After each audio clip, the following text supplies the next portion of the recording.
Rochester, Tom Richards.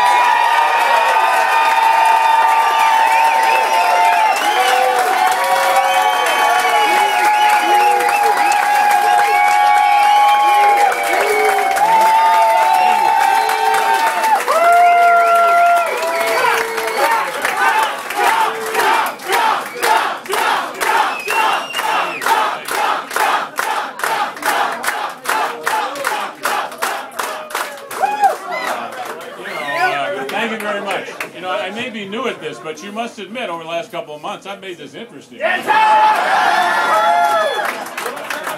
a little more interesting than I wanted it, but that's all right. That's all right. That's all right. There are an awful lot of people here I should recognize, and I want to apologize in the beginning. You know, I'll do it personally. There's no way for me to effectively do that. But you know, I need to mention a couple people here. I mean, Joe Morelli and Dave Gann and Bob Duffy were sort of the godfathers of this whole thing, you know, and I wouldn't be able to do this if they didn't support me in doing it. So I recognize that. I've been at this long enough, and not very long compared to a lot of you, to know that this is only a little bit about me. I mean, some people voted for me because they know me, but most people voted for me because you vouched for me. People in this room vouched for me. And I'm well aware of that. We love you. And I'm modest about it. Right. So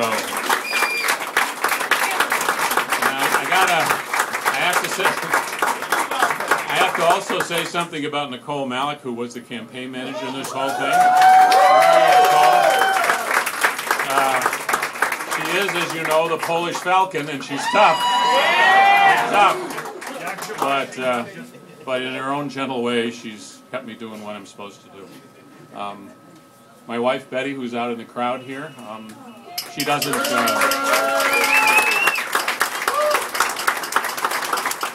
there with my sister Jane. Betty doesn't like this stuff, you know.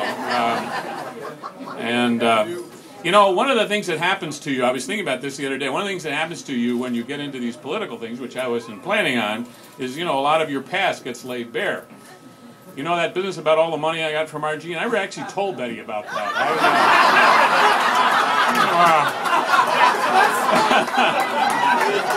So, looking back on it, I should have said something.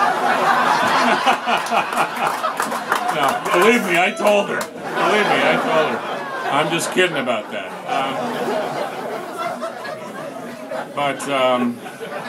And to people like Lovely, who took me to church, and Adam, who walked me around the neighborhood, people who wrote letters for me, did a bunch of things, and to Carlos, you know, I mean, no good deed goes unpunished, Carlos.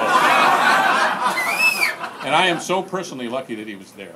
I mean, just imagine what would have happened here if all this stuff took place. And he wasn't there.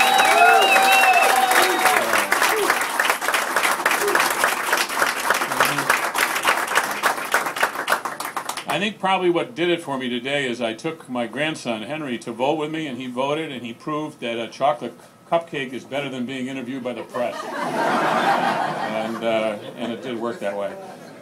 This MCDC team that we've made reference to tonight really is good. A lot of them are over here. They're young people who are committed to this. You know, I wasn't the most willing or most proficient student, I admit that. But that doesn't mean I don't appreciate it. I don't appreciate what you've done and the fact that you stuck with me. And that includes Gary Walker, who is very hard to ignore. But he worried enough for both of us, so I'm happy about that. You know, to all of you that I can't really mention here,